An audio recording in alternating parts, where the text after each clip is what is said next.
Dan kita akan langsung mengikuti konferensi pers dari Barreskrim Polri yang akan disampaikan oleh Kapolri Jenderal Polisi Listio Sigit Prabowo tentang perkembangan kasus penembakan Brigadir Yosua. Kita ikuti bersama. Dan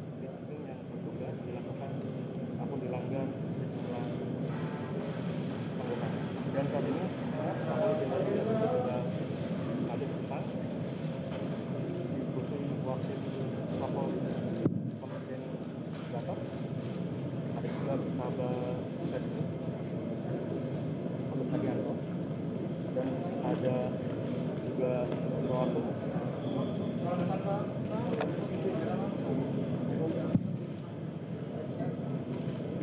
Assalamualaikum warahmatullahi wabarakatuh. Salam sejahtera bagi kita semua. Salam, Om Swastiastu, Namo Buddhaya, Salam Kebijakan. Yang saya hormati Bapak Wakapolri, Bapak Irwasem, dan seluruh tim sus, rekan-rekan media.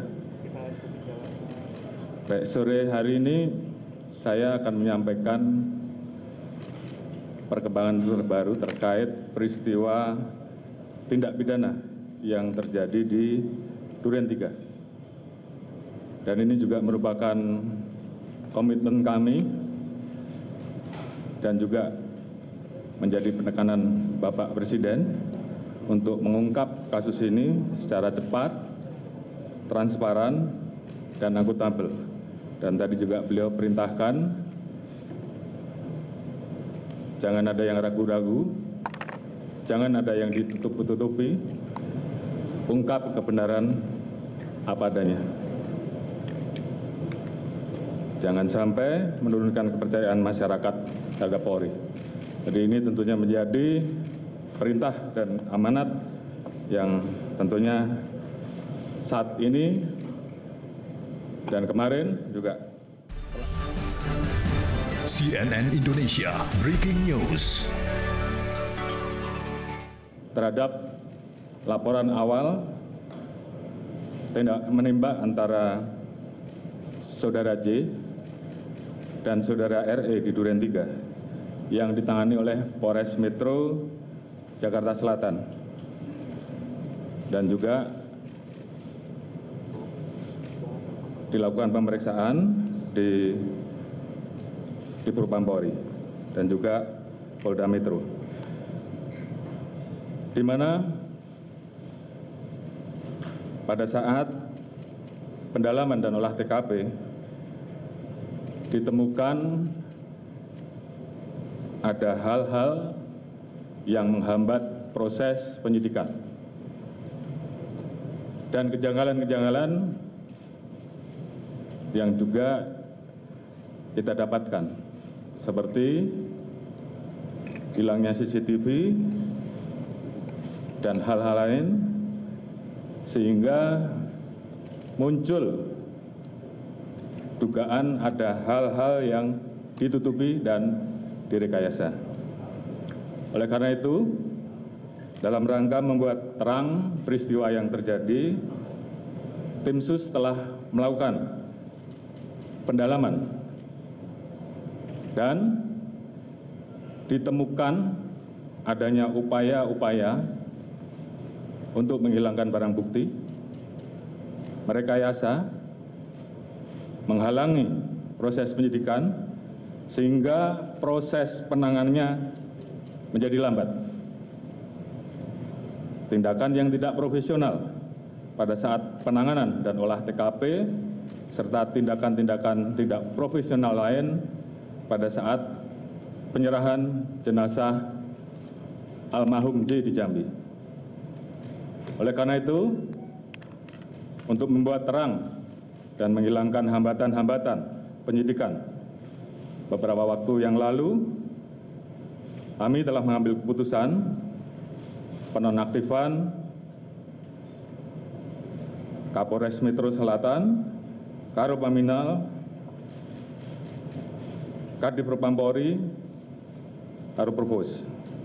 Kemudian tim sus juga telah melakukan pemeriksaan terhadap pelanggaran kode etik profesi Polri ataupun tindakan untuk merusak, menghilangkan barang bukti, mengaburkan, dan merekayasa dengan melakukan mutasi ke Yanma Polri, dan saat ini semuanya dilakukan pemeriksaan. Kemarin ada 25 personil yang kita periksa dan saat ini bertambah menjadi 31 personil.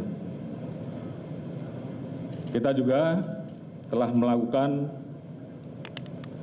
penempatan khusus kepada 4 personil beberapa waktu yang lalu dan saat ini bertambah menjadi 11 personil Polri, terdiri dari 1 bintang 2, 2 bintang 1, 2 kombes, 3 AKBP, 2 kompol, dan 1 AKP.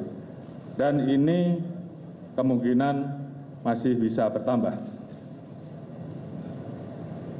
Selanjutnya, untuk menjaga transparansi dan akuntabilitas dalam penanganan kasus ini, kita telah melibatkan pihak-pihak eksternal seperti rekan-rekan di Komnas HAM yang saat ini masih terus bekerja dan juga mitra kami di Kompolnas selaku pengawas kepolisian.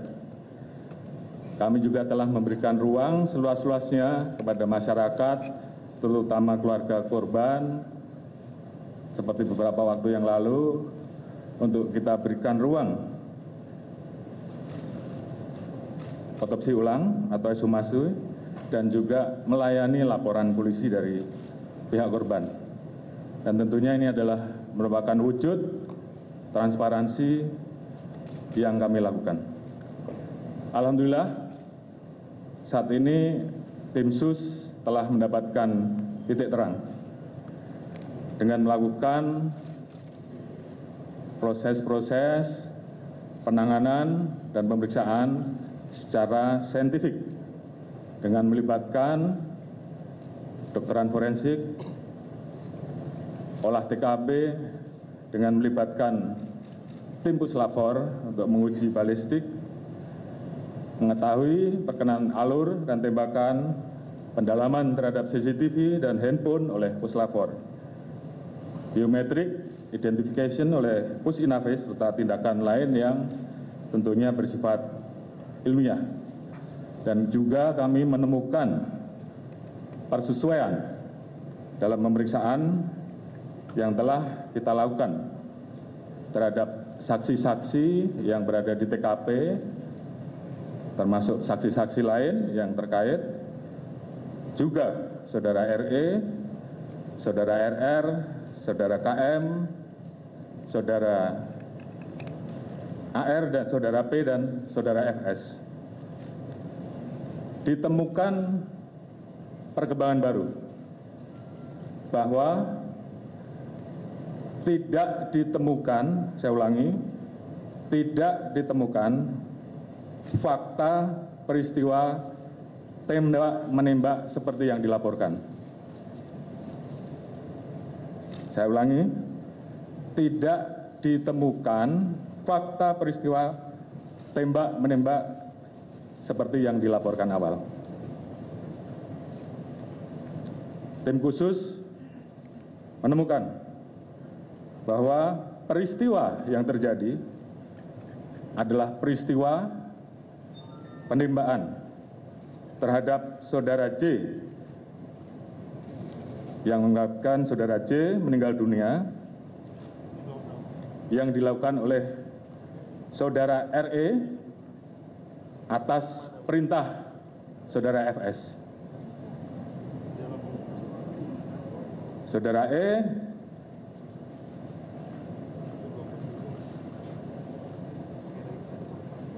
telah mengajukan GC, dan saat ini itu juga yang membuat peristiwa ini menjadi semakin terang. Kemudian untuk membuat seolah-olah telah terjadi tembak-menembak, saudara FS melakukan penembakan dengan senjata milik saudara J ke dinding berkali-kali untuk membuat kesan seolah telah terjadi tembak-menembak. Terkait apakah saudara FS menyuruh ataupun terlibat langsung dalam penembakan, saat ini tim terus melakukan pendalaman terhadap saksi-saksi dan pihak-pihak yang terkait. Kemarin kita telah tetapkan 3 orang tersangka, yaitu saudara RE, saudara RR, dan saudara KM. Tadi pagi dilaksanakan gelar perkara dan tim sus telah memutuskan untuk menetapkan saudara FS sebagai tersangka. Bisa ulangi, tim sus telah menetapkan saudara FS sebagai tersangka. Terkait dengan pasal apa yang disangkakan dan proses penyidikannya nanti akan dijelaskan secara khusus balik oleh Pak Kabarisskrim selaku tim penyidik, dan juga beberapa hal yang memang akan dijelaskan oleh Pak Irwasum sebagai ketua tim sus yang mengawali bagaimana proses ini menjadi terang benderang. Kemudian motif atau pemicu terjadinya peristiwa penembakan tersebut saat ini tentunya sedang dilakukan pemeriksaan dan pendalaman terhadap saksi-saksi, termasuk terhadap Ibu VC. Terkait dengan penanganan oleh tim Irsus, terkait dengan proses dugaan pelanggaran terhadap kode etik ataupun pelanggaran tindak pidana lain yang ditemukan selain peristiwa utama, nanti akan dijelaskan secara khusus oleh Pak Irwasum. Dan juga tentunya ada beberapa proses yang akan terus kami lakukan untuk melakukan audit. Mungkin selanjutnya saya serahkan kepada Pak Irwasum untuk mungkin bisa menyampaikan beberapa hal. Saya persilakan.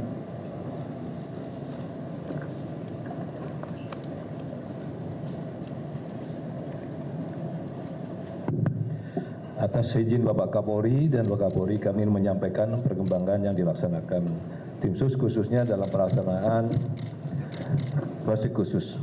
Bahwa tim sus ini dibentuk oleh Bapak Kapolri yang beranggota lengkap yang langsung sebagai penanggung jawab Bapak Kapolri dari Barreskrim Polri, Itwasum Polri, kemudian Mbak Intelkam, SSDM, Pusdokes, dan Divteika. Kemudian Bapak Kapolri selalu menekankan pada saat rapat beliau menyampaikan, kedepankan scientific crime investigation. Saya memahami dan tim sus memahami kepada para media dan masyarakat, selama 1 minggu pertama dibentuk, kami memahami seolah-olah tim sus tidak bergerak. Kami memahami itu.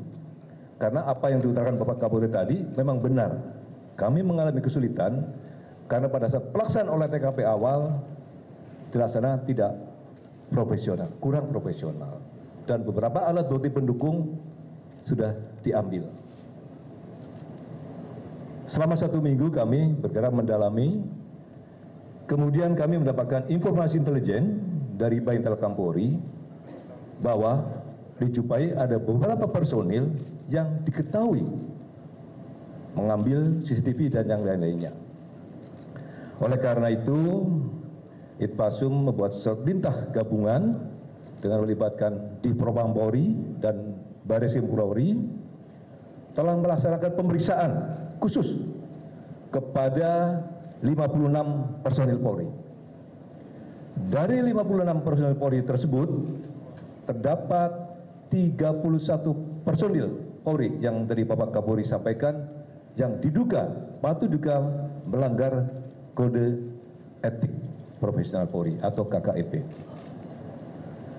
Kemudian yang melakukan pelanggaran, tadi Bapak Kapolri sudah menyampaikan 11 dilaksanakan penempatan khusus, yang 3 perwira tinggi ditempatkan di Mako Brimob Polri. ada hal yang menonjol pada saat melaksanakan pemeriksaan khusus ini terhadap Barada RE yang bersangkutan pada saat dilaksanakan pemeriksaan mendalam ingin menyampaikan unek-unek. Dia pengen menulis sendiri. Tidak usah ditanya, Pak, saya menulis sendiri. Yang bersangkutan menulis dari awal bahwa dia melakukan adalah yang bersangkutan. Dengan dilengkapi dengan cap jempol dan materai.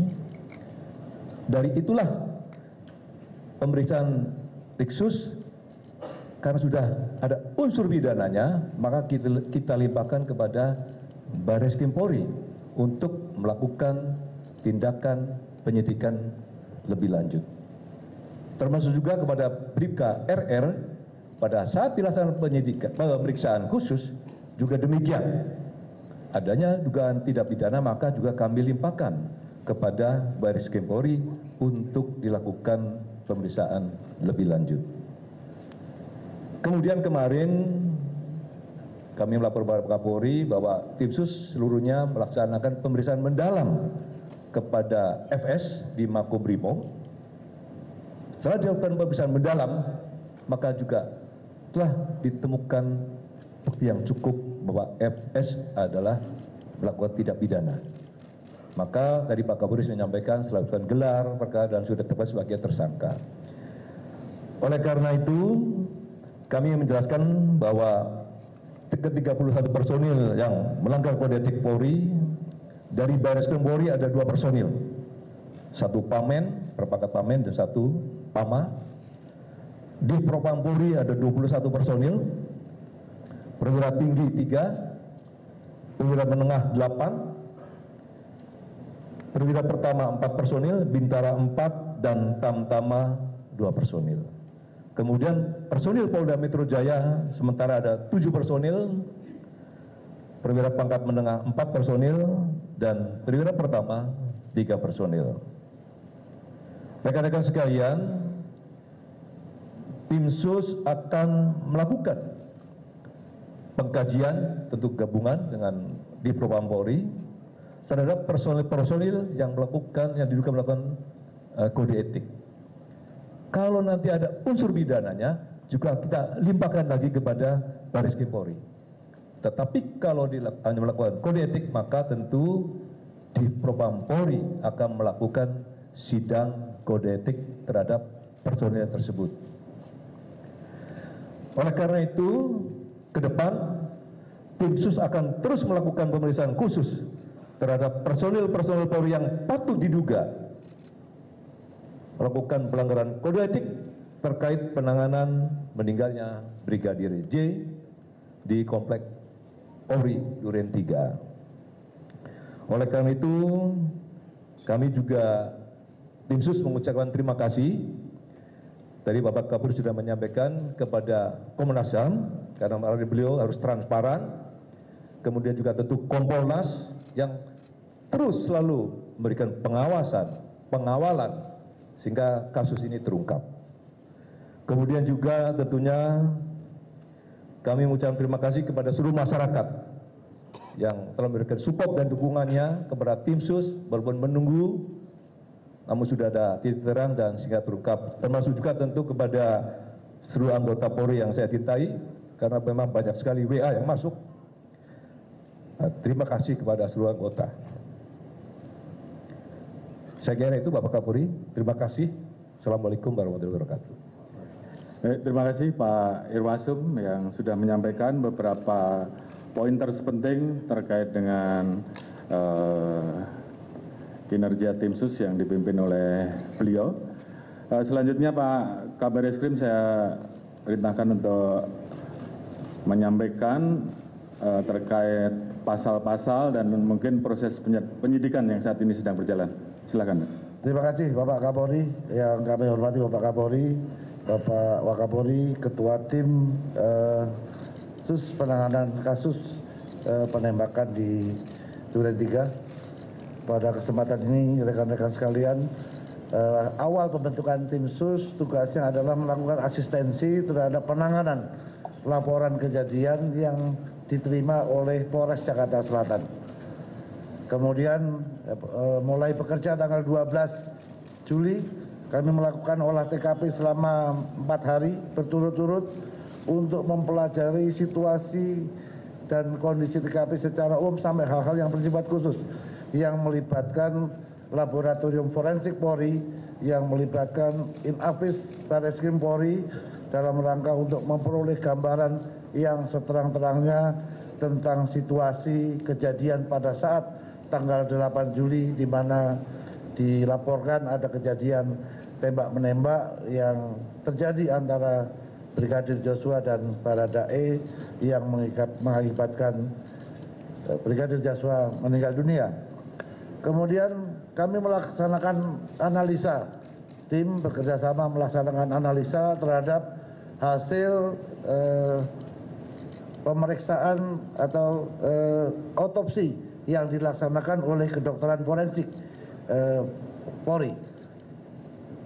Kita cek hasil otopsinya seperti apa, perkenaan tembakannya seperti apa, ada atau tidak penganiayaan yang dilakukan, ada enggak luka lain selain luka tembak, sehingga kita bisa memperoleh gambaran dari TKP dan hasil analisa terhadap hasil otopsi yang sudah dilakukan.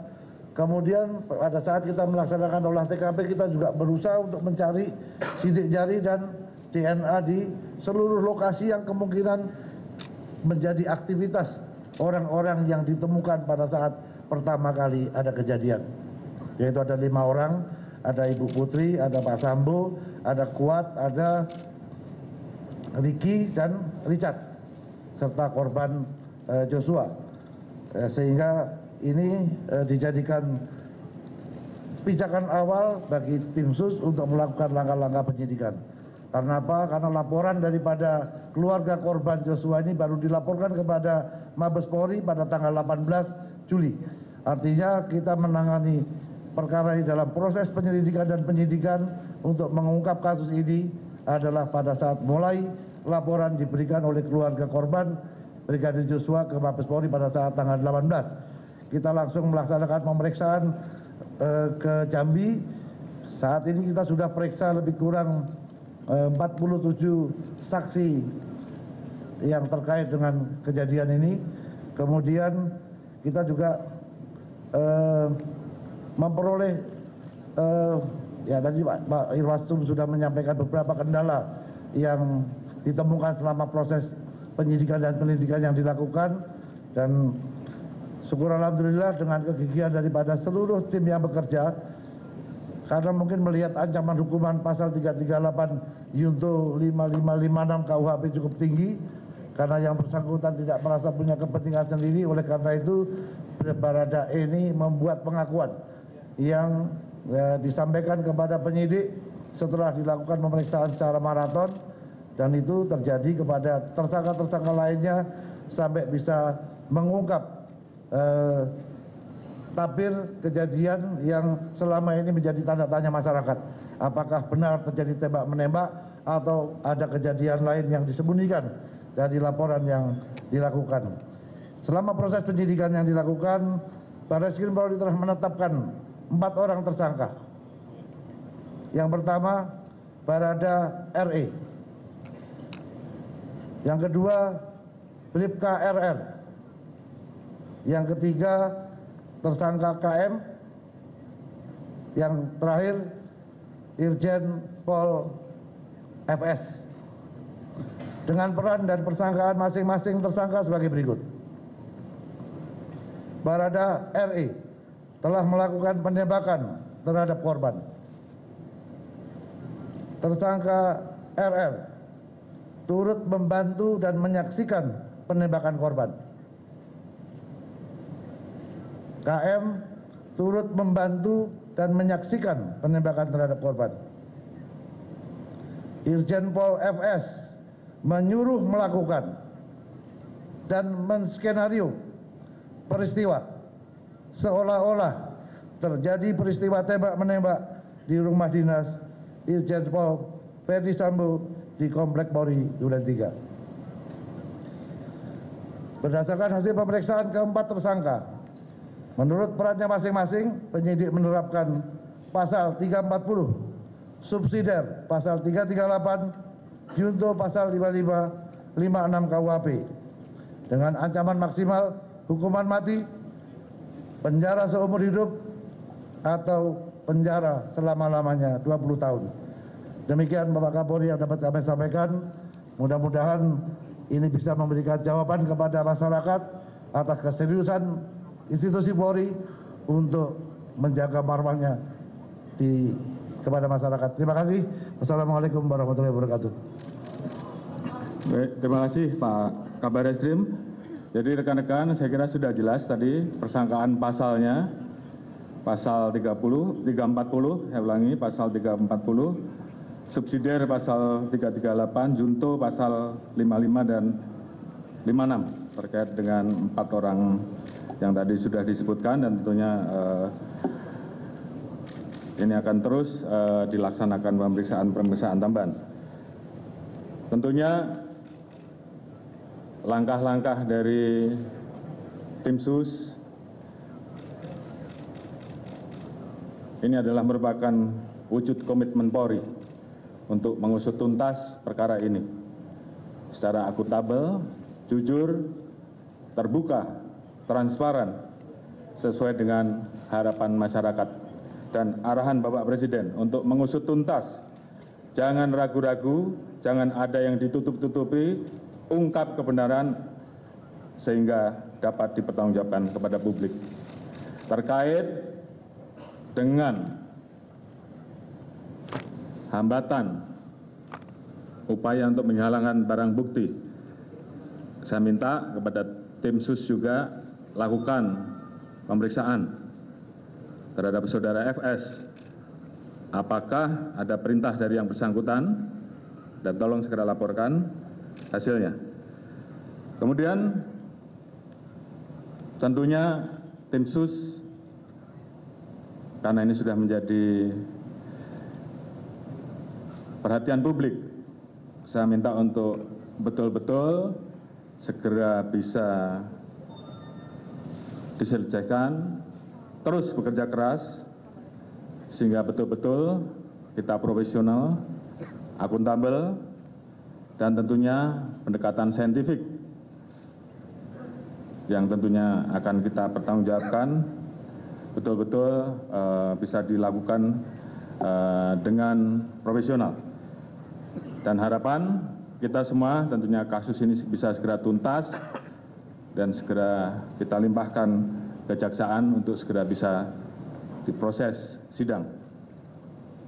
Kemudian terkait dengan temuan-temuan pelanggaran kode etik maupun pelanggaran pidana lain yang ditemukan, agar segera dituntaskan dan segera diproses, apakah itu dengan proses pidana atau proses etik untuk segera bisa di sidang etik, ataupun segera dituntaskan untuk diproses dan diajukan ke kejaksaan. Tentunya ini menjadi komitmen kami, komitmen Polri untuk betul-betul bisa menjaga marwah dan nama institusi Polri. Tentunya terima kasih tadi disampaikan oleh Pak Irwasum, sekali lagi dukungan dari masyarakat, support dari masyarakat dalam memberikan semangat pada kami untuk mengungkap agar fakta ini menjadi terang benderang, dan ini bagi kami merupakan bentuk kecintaan terhadap institusi Polri. Mungkin itu yang bisa saya sampaikan. Terima kasih. Wassalamualaikum warahmatullahi wabarakatuh. Silakan. Pak, salah satu yang paling menjadi sorotan Pak publik, yaitu mengenai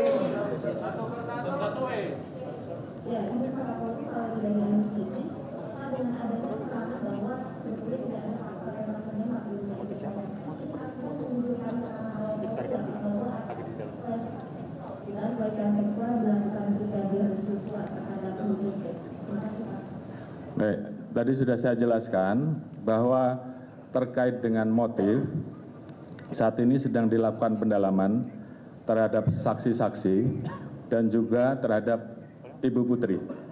Jadi saat ini belum bisa kita simpulkan, namun yang pasti ini menjadi pemicu utama terjadinya peristiwa pembunuhan. Untuk apa kesimpulannya, tim saat ini terus bekerja, ada beberapa saksi yang saat ini sedang diperiksa dan tentunya nanti akan kita informasikan. Namun yang paling penting peristiwa utamanya apakah tembak-menembak atau yang terjadi penembakan, ini saya kira tadi sudah dijelaskan secara terang. Silakan. Pak, yang lain. Pak mengenai yang pertama itu kan yang ditanyakan keterlibatan katanya ada penasehat Kapolri yang inisial MIT yang menyusun skenario juga baik itu betul kan. Dan yang kedua, apa sudah bisa dipastikan bahwa motifnya tidak ada tentang pelecehan seksual karena influencernya kan juga menuntut keseluruhan sosial juga kan. Juga mungkin dia harusnya memberikannya diri satukan karena dugaan awal katanya ini pelecehan seksual. Dan yang kedua mungkin Pak, kenapa TSK-nya tidak dipanggilkan seperti kasus-kasus lainnya Pak? Terima kasih Pak. Baik, jadi pertanyaan pertama tadi, kami sedang melakukan pendalaman, tim sedang bekerja. Tentunya apabila kita temukan, pasti kita proses. Terkait dengan motif, tadi sudah kita sampaikan bahwa pendalaman masih terus dilakukan, dan ini tentunya membutuhkan keterangan dari ahli-ahli di samping persesuaian saksi-saksi, sehingga tentunya ini menjadi bagian yang juga harus kami tuntaskan. Pak, izin Pak. Pak, ya Pak. Ya Rama Pak dari Radio Sinta Pak. Mengenai untuk soal etiknya Pak, ada 31 personil yang diduga melakukan pelanggaran etik dan ini jumlahnya cukup besar. Yang ingin diketahui apa sebenarnya motivasi dari mereka, rata-rata mereka. Apakah mereka sadar bahwa apa yang mereka lakukan ini mempengaruhi, bisa mengganggu jalannya penyelidikan? Terima kasih Pak Kapolri.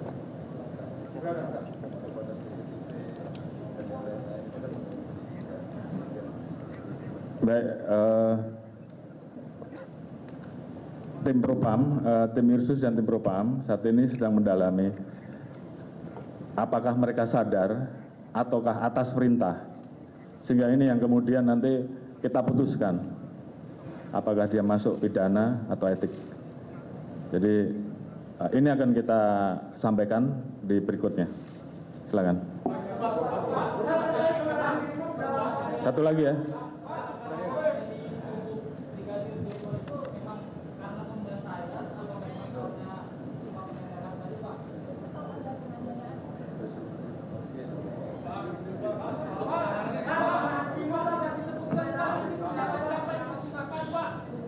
Sudah. Penembakan yang dilakukan terhadap brigadir J itu dilakukan dengan senjata yang mana Pak? Dan kemudian tadi disebutkan FS menggunakan senjata dari brigadir J. Apakah FS itu juga ikut melakukan penembakan terhadap J? Tadi sudah saya jelaskan, penembakan terhadap brigadir J dilakukan atas perintah saudara FS dengan menggunakan senjata milik saudara brigadir R. Terkait dengan apakah FS ikut menembak, ini sedang dilakukan pendalaman karena ada beberapa pendalaman terkait dengan saksi, kemudian bukti saintifik yang sedang kita dalami, dan kemudian yang digunakan untuk melakukan penembakan ke dinding adalah senjata milik saudara J. Jelas ya? Saya kira cukup.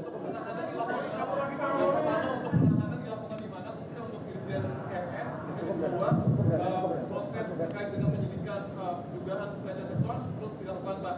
Tapi sebenarnya dilakukan aktivitas dari J pada saat ditembak itu sedang apa Pak?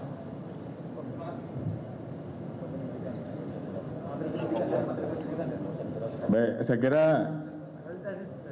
ini sifatnya sangat teknis dan menjadi materi bagian oleh penyidikan yang nanti akan dipertanggungjawabkan ke pengadilan ya. Jadi supaya semuanya nanti terang benderang pada saat proses di persidangan. Namun paling tidak secara garis besar apa yang menjadi pertanyaan publik selama ini tentunya sudah kita jawab terkait dengan posisi Irjen FS saat ini dipatsuskan di Rutan Brimob. Tentunya setelah penetapan tersangka akan ditahan dan nanti akan diputuskan oleh tim apakah ditahan di Rutan Brimob atau tempat yang lain. Nanti akan diputuskan setelah pemeriksaan beliau sebagai pemeriksaan FS sebagai tersangka. Baik, mungkin itu. Terima kasih. Rekan-rekan, Assalamualaikum warahmatullahi wabarakatuh.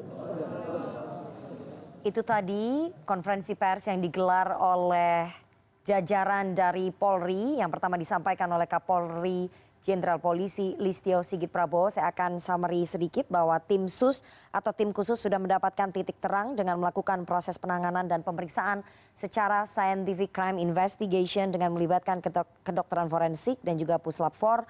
Tim sus menemukan perkembangan baru bahwa tidak ditemukan fakta tembak-menembak seperti kronologi awal yang disampaikan oleh Polri. Namun tim sus menemukan bahwa terjadi peristiwa penembakan terhadap Brigadir Yosua yang dilakukan oleh saudara E atau Barada E atas perintah FS atau atas perintah Irjen Polisi Verdi Sambo. Dan dari hasil pengembangan penyidikan tersebut, maka Barreskrim Polri menetapkan 4 tersangka dalam kasus penembakan Brigadir Yosua. Yang pertama Barada RE yang melakukan penembakan kepada Brigadir Yosua menggunakan senjatanya sendiri. Kemudian Bribka RR yang turut membantu dan menyaksikan penembakan korban. Tersangka KM yang turut membantu dan juga menyaksikan penembakan korban. Serta Irjen Polisi FS atau Irjen Polisi Verdi Sambo yang menyuruh melakukan penembakan dan menskenariokan seolah-olah terjadi tembak-menembak di rumah dinasnya pada tanggal 8 Juli lalu. Keempat tersangka kemudian diganjar pasal 340, subsidiar 338, junto 55 dan 56 KUHP, maksimal hukuman mati atau penjara seumur hidup atau selama-lamanya 20 tahun. Untuk motif dari penembakan kepada Brigadir Yosua, tadi keterangan dari Kapolri Jenderal Polisi Listio Sigit Prabowo bahwa motifnya atau pemicu penembakan sedang dilakukan pendalaman begitu ya ataupun pemeriksaan termasuk kepada saksi kunci yakni istri dari Irjen Polisi Verdi Sambo, Putri Chandrawati.